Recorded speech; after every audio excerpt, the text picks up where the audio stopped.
മലമ്പുഴ നിവാസികളുടെ ഏറെക്കാലത്തെ ആവശ്യമായ നടക്കാവ് റെയിൽവേ മേൽപ്പാലം യാഥാർത്ഥ്യത്തിലേക്ക്. പാലം നിർമ്മാണത്തിനുള്ള പദ്ധതിക്ക് കിഫ്ബി അന്തിമ അനുമതി നൽകി.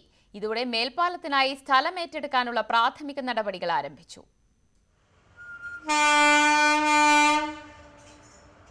റെയിൽവേ മേൽപ്പാലമില്ലാത്തതിനാൽ മലമ്പുഴ നടക്കാവ് റെയിൽവേ ഗേറ്റിൽ പ്രദേശവാസികളും വിനോദസഞ്ചാരികളും വലിയ ദുരിതമാണ് വർഷങ്ങളായി നേരിട്ടിരുന്നത്. മേൽപ്പാലത്തിനായി ജനകീയ സമരങ്ങൾ നിരവധി നടന്നു.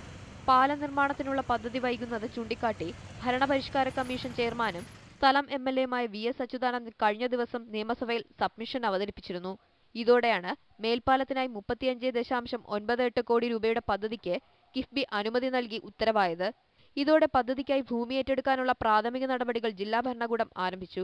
പദ്ധതിക്കായി വേഗത്തിൽ സർവേ പൂർത്തിയാക്കുമെന്ന് ജില്ലാ കളക്ടർ മേരിക്കുട്ടി അറിയിച്ചു. പഞ്ചായത്ത് ഈ ആൾക്കാരുടെ എല്ലാം യോഗം വിളിച്ചുകൂട്ടി ഒരു രമ്യതയിലെത്തിയിട്ട് എന്താണ് നമുക്ക് ഏത് രീതിയിൽ ഇതെടുക്കാം, എത്ര സമയത്തിനുള്ളിൽ എടുക്കാൻ പറ്റും, അവരുടെ സഹകരണം ഉണ്ടെങ്കിൽ മാത്രമേ പറ്റുള്ളൂ.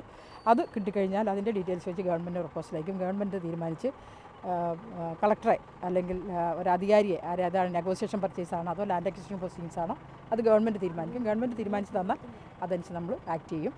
റോഡ്സ് ആൻഡ് ബ്രിഡ്ജസ് കോർപ്പറേഷനാണ് നിർമ്മാണ ചുമതല. പാലത്തിനുള്ള മുഴുവൻ തുകയും സംസ്ഥാന സർക്കാരാണ് വഹിക്കുന്നത്. എന്നാൽ റെയിൽവേ ട്രാക്കിന് മുകളിലുള്ള പാലത്തിന്റെ രൂപരേഖയും എസ്റ്റിമേറ്റും തയ്യാറാക്കുന്നതിനായി റെയിൽവേക്ക് 16 ലക്ഷം രൂപ നൽകണം. സ്ഥലം ഏറ്റെടുക്കൽ പൂർത്തിയായാൽ 2 വർഷത്തിനുള്ളിൽ പദ്ധതി യാഥാർത്ഥ്യമാക്കാൻ കഴിയുമെന്നാണ് പ്രതീക്ഷ. ന്യൂസ് 18 പാലക്കാട്.